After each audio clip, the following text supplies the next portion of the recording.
Muy buenas noches, estimados hermanos. Estamos listos para este estudio bíblico. Vamos a pedir antes la orientación a nuestro Dios. Dios Santo que habita la eternidad, Señor, te damos siempre las gracias por permitirnos estudiar un poco más de tu santa palabra. Te pedimos, Señor, ayúdanos a comprender este estudio, ayúdanos a poner siempre en práctica las cosas que aprendamos en nuestras vidas diarias. Te lo pedimos y te lo agradecemos en nombre de Jesús. Amén. La maldad llegó al colmo en un periodo de apenas 1656 años que va desde Adán hasta Noé. Y esa fue la causa por el cual el mundo fue destruido por un diluvio. Pero no todos fueron destruidos en aquel entonces, pues se salvaron de aquel cataclismo Noé, su esposa, sus 3 hijos, Sem, Can y Jafet, y las esposas de sus hijos. Es decir, un total de 8 personas sobrevivieron para empezar la civilización sobre la tierra nuevamente. Tenemos acá entonces un paralelo.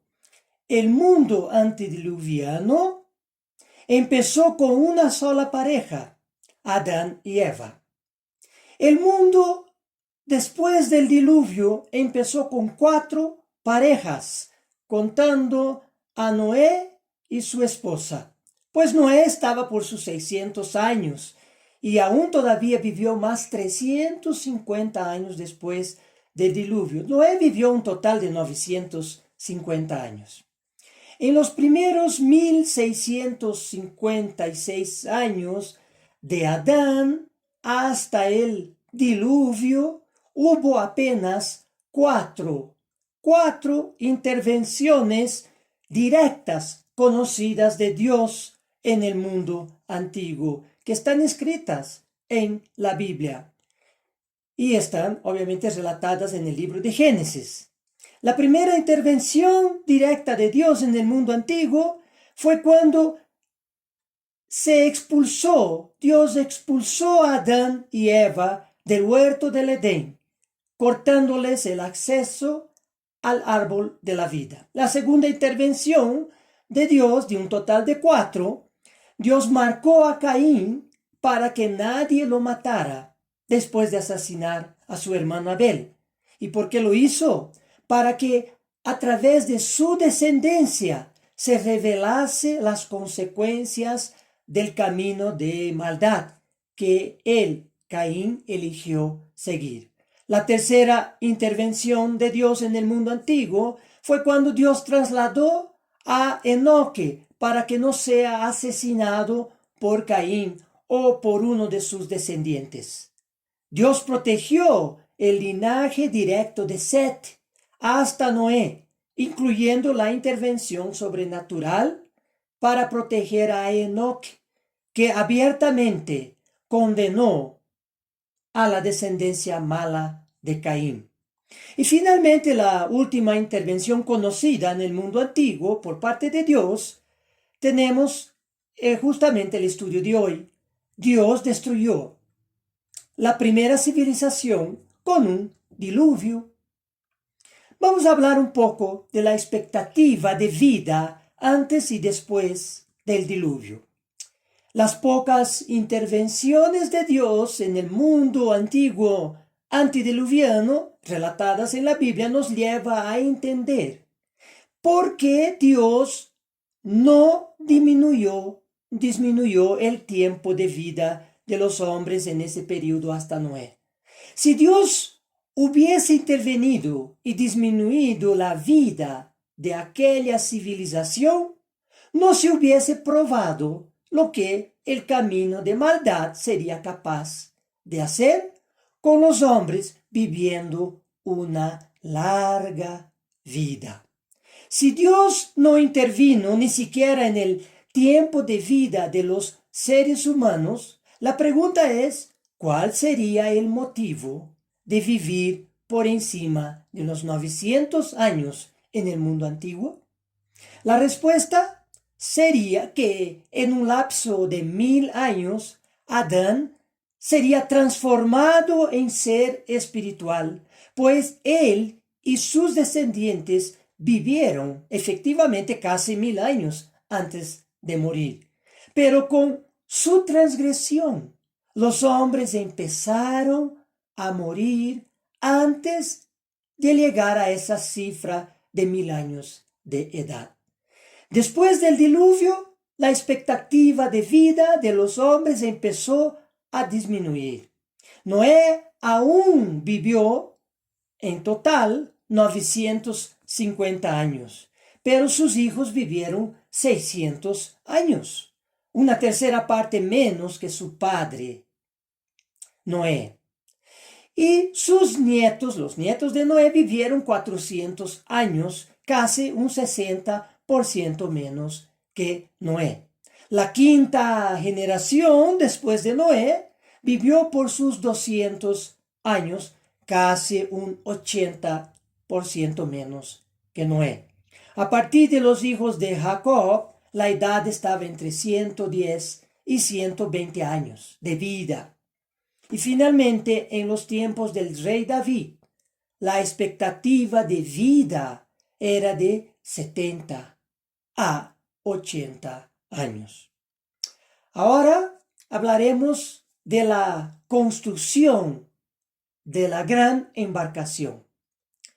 Antes de hablar sobre los detalles de la construcción de esa gran obra de ingeniería humana, es necesario rebatir una crítica común que hacen los escépticos sobre el arca de Noé. Ellos dicen que Noé y sus hijos no tenían la capacidad de realizar tamaño emprendimiento. Sin embargo, fue justamente las civilizaciones antiguas que lograron realizar obras gigantescas jamás pensadas. Los sumerios edificaron grandes pirámides escalonadas de ladrillos conocidas como zigurats. Todas las ciudades antiguas tenían un zigurat en Mesopotamia. El de la ciudad de Ur-Namún en Sumeria, por ejemplo, tenía casi 3000 metros cuadrados de base y 30 metros de altura. Ellos también, los sumerios, dominaron los pantanos construyendo grandes redes o canales de irrigación. Le inventaron los sumerios la escritura y el manejo de los metales. Así que restar importancia de la capacidad del hombre antiguo para realizar grandes obras de ingeniería es desconocer la historia humana. El tiempo dado por Dios a Noé para construir el arca y predicar sobre el diluvio fue de 120 años. Proporcionalmente a lo que vivían los hombres, 120 años no fue toda una vida, mas sí un tiempo razonable para desarrollar un gran proyecto, pues ese tiempo correspondió solamente 12% de la vida de Noé. En los días de hoy, donde el ser humano vive un promedio de 70 años, pensar en 12% significa más o menos unos 8,5 años de vida aproximadamente. Así que el periodo de 120 años no fue un tiempo largo y absurdo en la vida de Noé, pero conociendo el tiempo que tenía para realizar la construcción y predicar al mundo acerca del juicio de Dios, podemos pensar que, primero, Noé se dedicó a buscar y juntar los recursos necesarios para la construcción del arca. Noé tuvo que salir del lugar donde vivía, lo que también fue una excelente oportunidad para predicar. Los recursos que utilizó Noé para buscar y comprar los materiales fueron ciertamente adquiridos de las posesiones suyas y de sus familiares, y la otra parte fruto de su trabajo. Probablemente la construcción del arca demandó un tiempo muy inferior a los 120 años, que era el plazo que tenía. La construcción en sí pudo demandar unos 40 años, más o menos. Dios encargó a Noé una obra muy grande, pero dentro de lo posible de hacerlo. Grande, difícil, pero no imposible. Dice Génesis capítulo 6, versículo 14, la instrucción de Dios: hazte un arca de madera de golfer, harás aposentos en el arca y la calafatearás con brea por dentro y por fuera. Entonces la madera gopher es aún desconocido y podría corresponder a una clase de conífera que tiene gran fortaleza y durabilidad. Un erudito hebreo comentó que gofrar se refiere a un proceso de laminación de la madera y no a una madera en específico. Otros comentaristas bíblicos asocian gofer con el ciprés o el cedro. Después de indicar la madera a Noé, Dios dijo que la embarcación tenía que ser recubierta por dentro y por fuera con una resina, ciertamente vegetal, porque en aquella época la fuente principal de las resinas eran ciertos tipos de árboles. Aquí en Génesis capítulo 6, versículo 15 dice: y de esta manera la harás de 300 codos la longitud del arca, de 50 codos su anchura y de 30 codos su altura.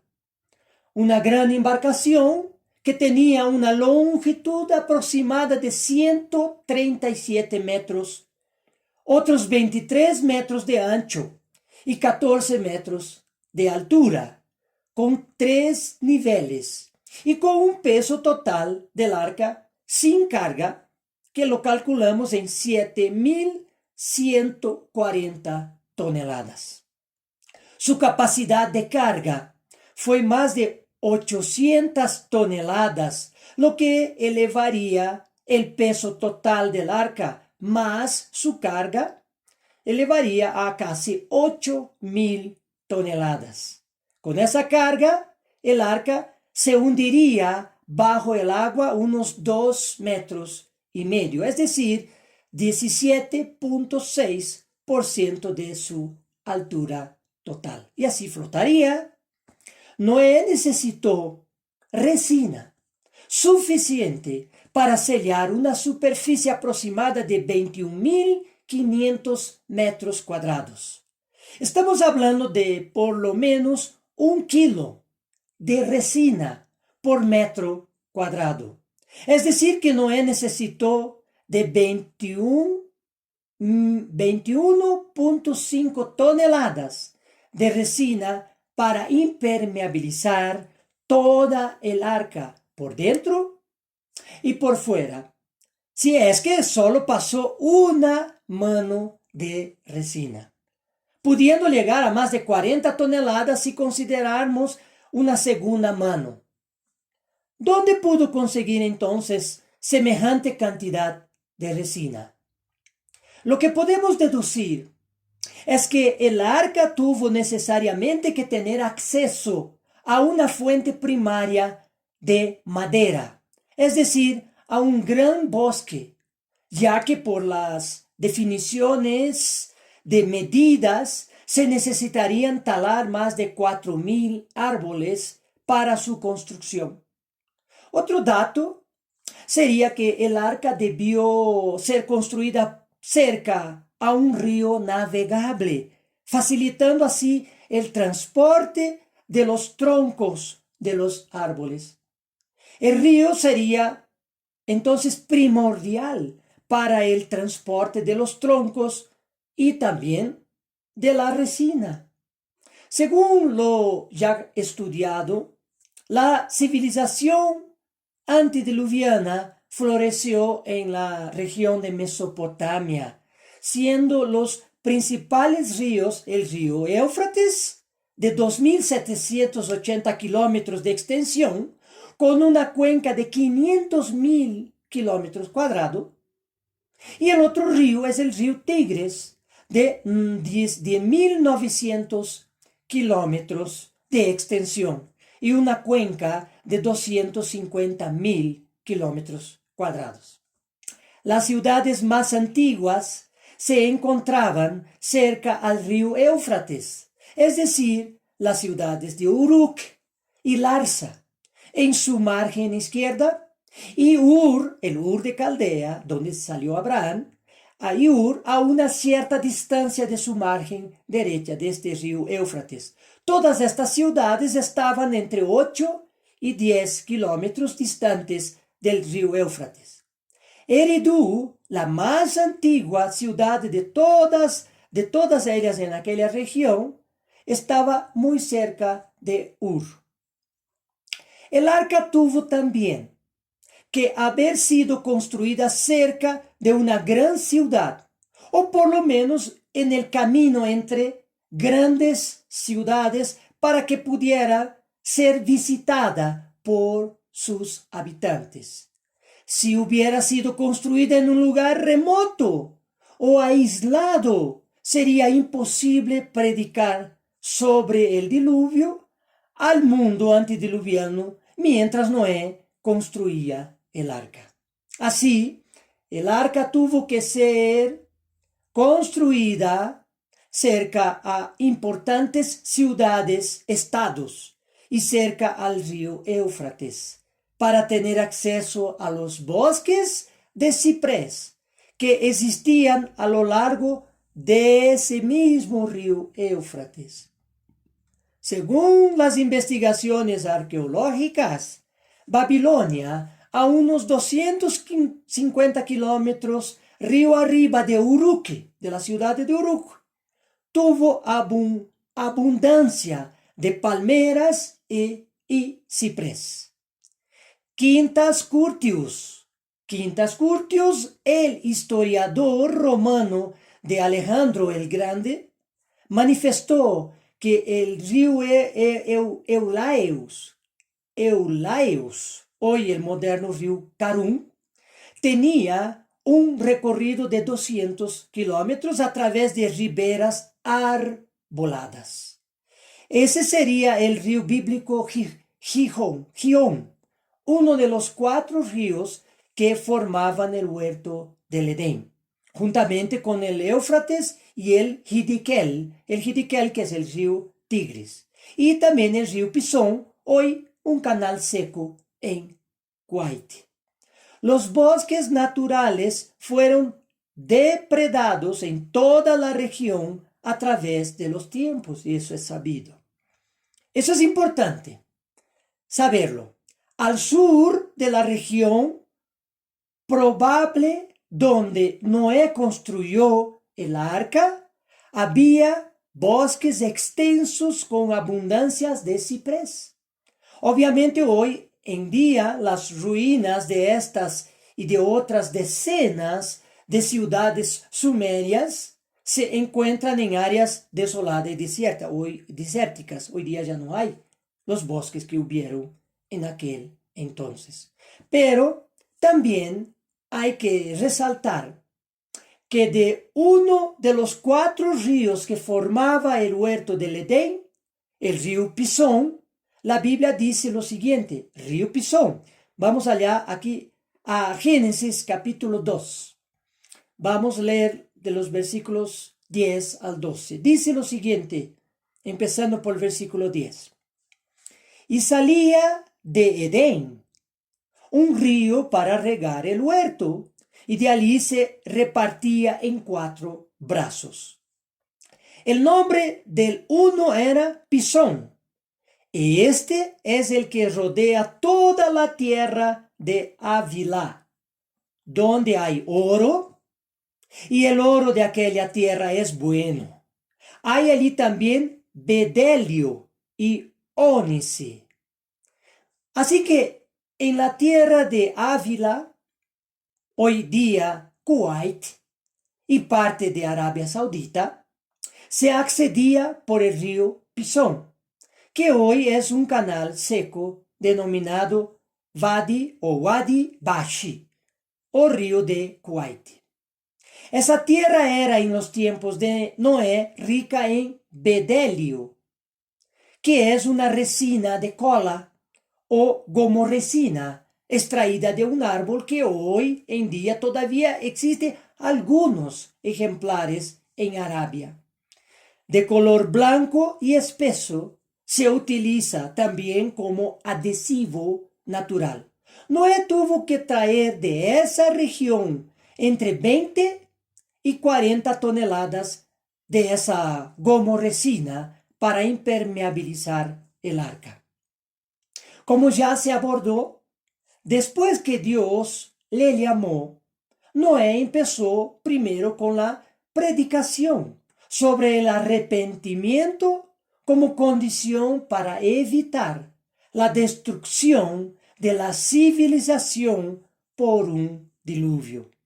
Fueron muchos años de peregrinación por las más de 20 ciudades de Mesopotamia, además de los pequeños asentamientos rurales.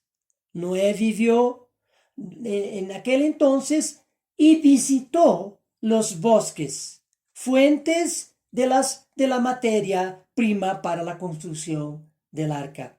Verificó la factibilidad del acceso y mano de obra, y también los costos que todo ello implicaría.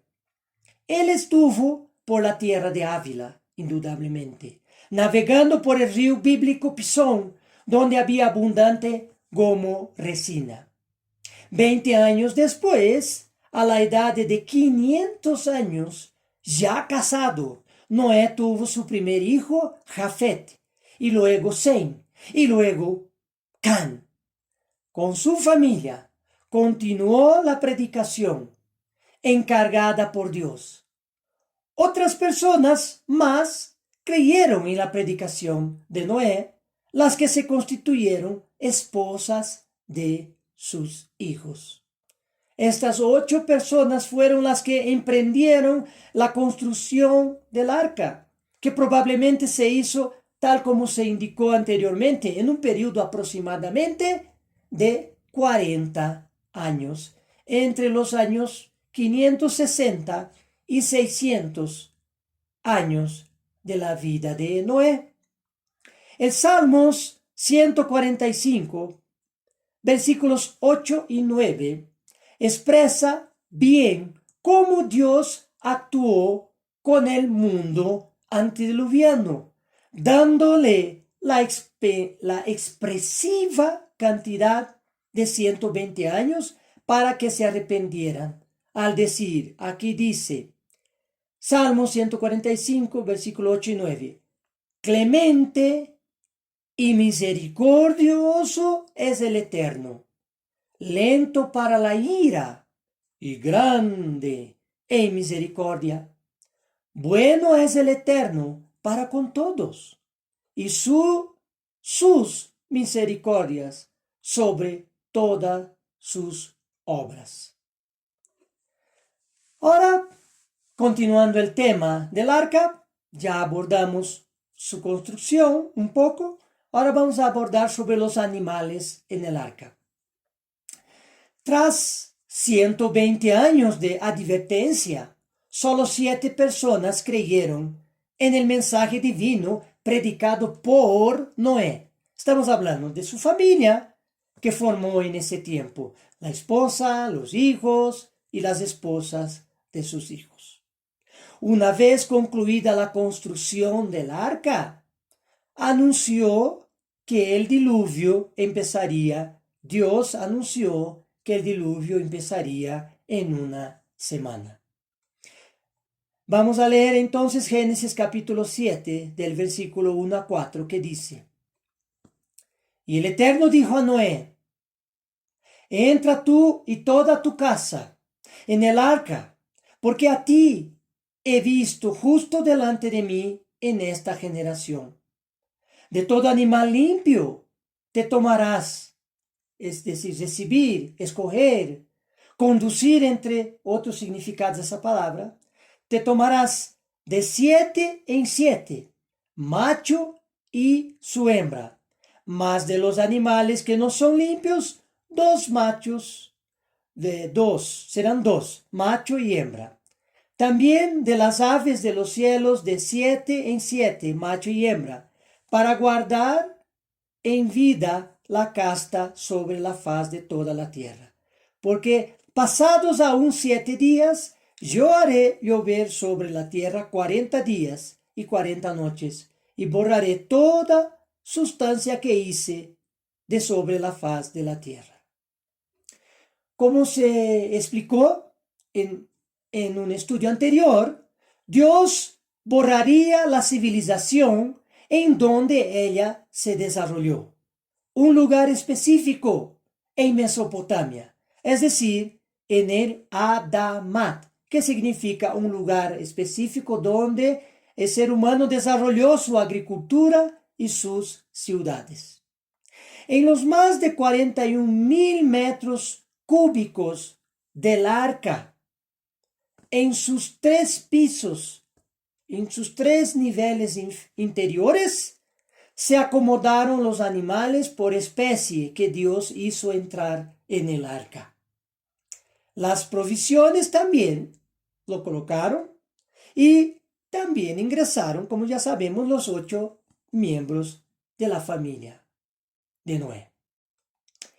Aquí, Génesis capítulo 7, versículos 13 y 14, leemos: En este mismo día entraron Noé, y Sem, y Can y Jafet, hijos de Noé, la mujer de Noé, y las 3 mujeres de sus hijos, con él en el arca, ellos y todos los animales silvestres según sus especies, y todos los animales domesticados según sus especies, y todo reptil que se arrastra sobre la tierra según su especie, y toda ave, aquí traducida de la palabra onfi, según su especie, y todo pájaro, aquí es otra palabra en griego, en hebreo, que es sipor, de toda especie. Entonces, es importante aclarar que la palabra en hebreo, traducida como ave, en el final del versículo 14 es onfi, que significa criaturas voladoras, aves, pájaros o insectos. Y también significa insectos con alas. Mientras que la otra palabra hebrea traducida como pájaro, también al final de este versículo 14, es sipor, que significa pájaros o aves. En el arca, además de los mamíferos, reptiles y aves, entraron también insectos. El arca tenía una sola puerta de ingreso y una pequeña ventana, como podemos leer en Génesis capítulo 6, versículo 16, que dice: una ventana harás al arca, la acabarás a un codo de elevación por la parte de arriba, y a su lado pondrás la puerta del arca, y le harás 3 pisos. Cuando todos los animales entraron en el arca, dice Génesis capítulo 7, versículo 16, al final de ese versículo: y el Eterno le cerró la puerta.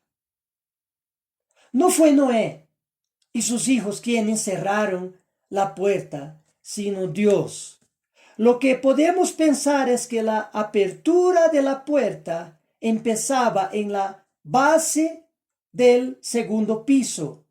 Es decir, que la puerta pudo tener unos 9 metros de altura, la misma que sirvió de rampa de ingreso al arca a su segundo piso. Con ese largo tendríamos una rampa de unos 30 grados de inclinación. Semejante puerta solo pudo ser movida y cerrada por fuera. Y la Biblia afirma que fue Dios quien cerró la puerta. Hablando ahora de la catástrofe del diluvio, dice Génesis, capítulo 7, versículos 10 al 12. Y sucedió que al séptimo día las aguas del diluvio vinieron sobre la tierra.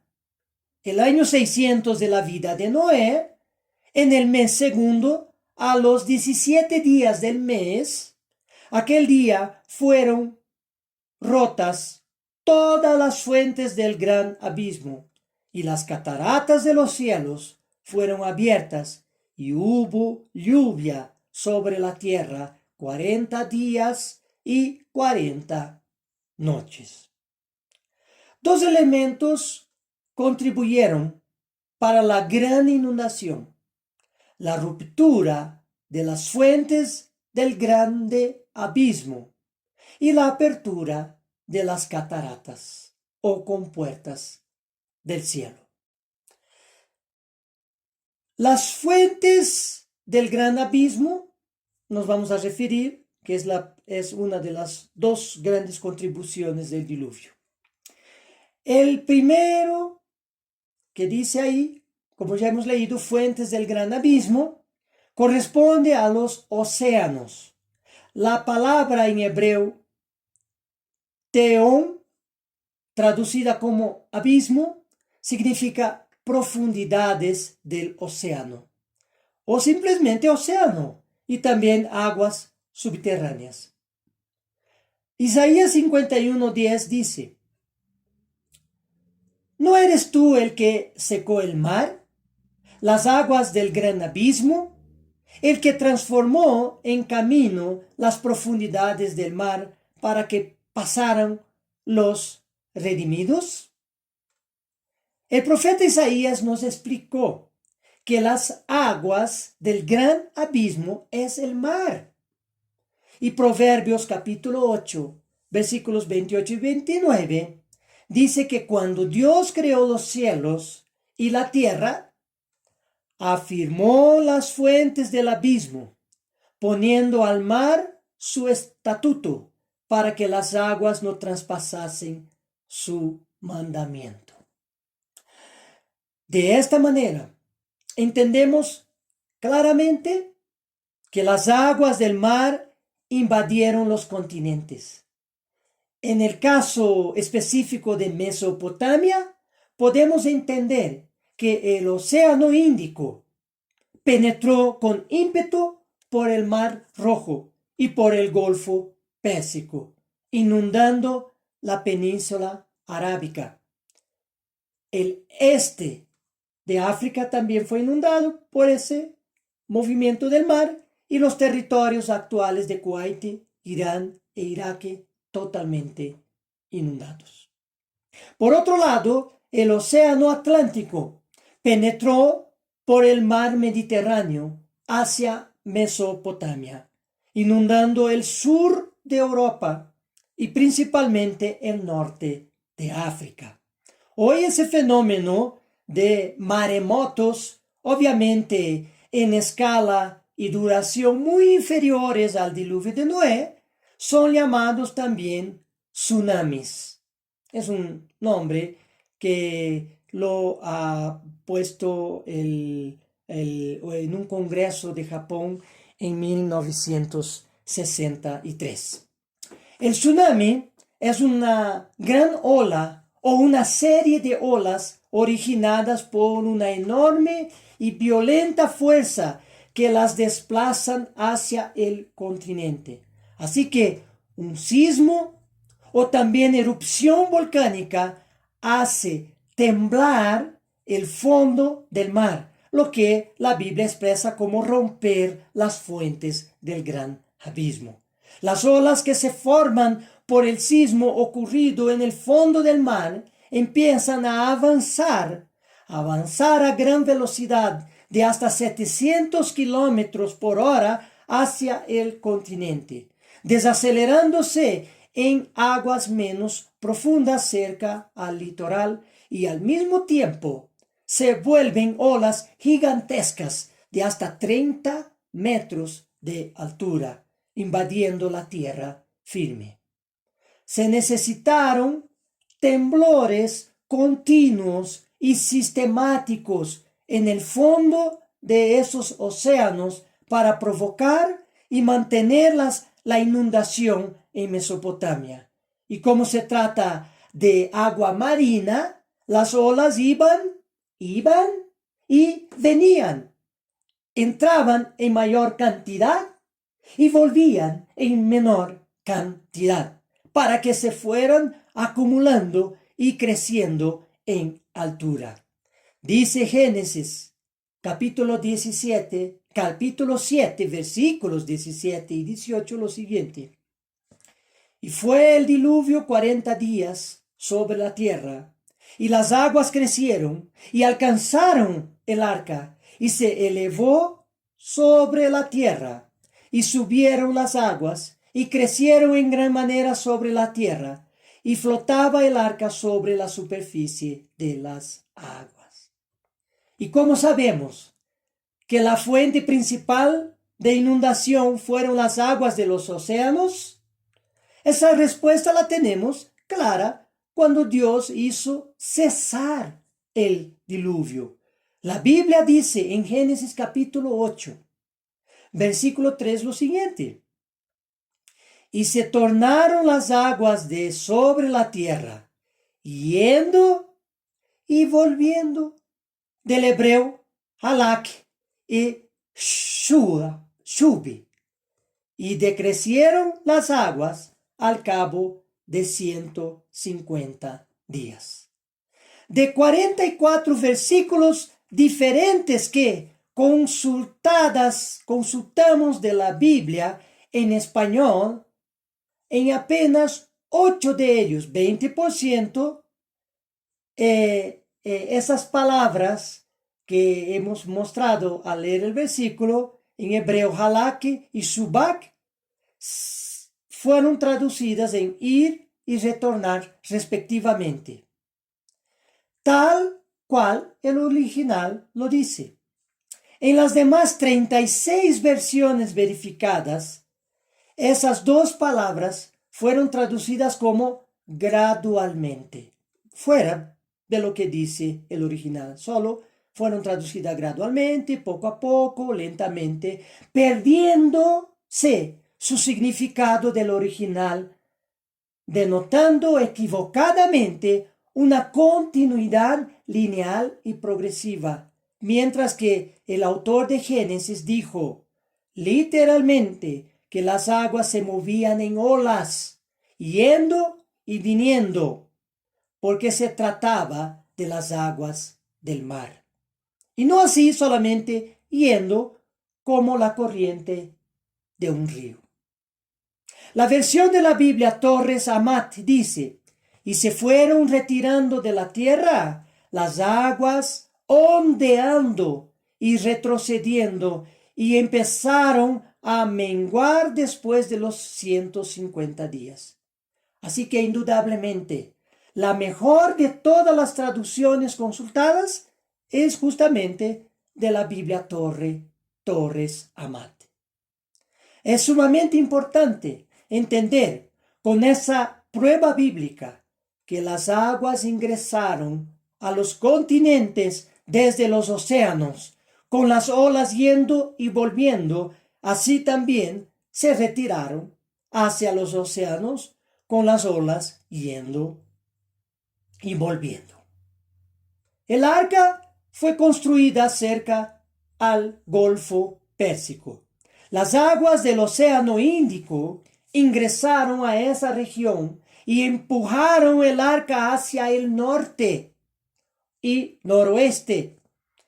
En el noroeste, en el nordeste de Irak, frontera con Siria, las aguas del Océano Índico justo se encontraron con las aguas del mar Mediterráneo, viniendo, lógicamente, esas aguas del Mediterráneo viniendo del Océano Atlántico, y desviaron el rumbo del arca hacia el nordeste, hacia la cadena montañosa de Turquía y Armenia. Si se tratase solamente de las inundaciones anuales de los ríos Éufrates y Tigres, con los deshielos de las cordilleras turcas, entonces el flujo de agua sería en el sentido de norte hacia el sur, y el arca acabaría en el mar abierto en el Océano Índico después del diluvio. Pero eso no ha pasado, porque no se siguió la corriente de los ríos de norte a sur. Esas corrientes marítimas hubiesen llevado el arca al final del diluvio hacia el sur de África y luego hubiese dirigido hacia Australia, ya que el arca fue hecha solamente para flotar y no podía ser navegada, no tenía timón. Sin embargo, su movimiento fue del sur hacia el norte, de la topografía más baja hacia la topografía más alta, montañosa. Así se explicaría su destino final en los montes Ararat. Entonces hay que entender que la arca fue empujada de sur hacia norte por los océanos y levemente desviada cuando interceptada por el mar, por la entrada del mar Atlántico por el Mediterráneo. Entonces, después del diluvio, las aguas aún tardaron 150 días para bajar y secarse sobre la tierra. Después de abordar esa primera influencia del diluvio de las aguas de los océanos, vamos a hablar ahora de la segunda de ellas, que son las cataratas o compuertas del cielo. Entonces, la segunda fuente de inundación fue justamente las cataratas o compuertas del cielo, que son las lluvias torrenciales que se desataron sobre la tierra.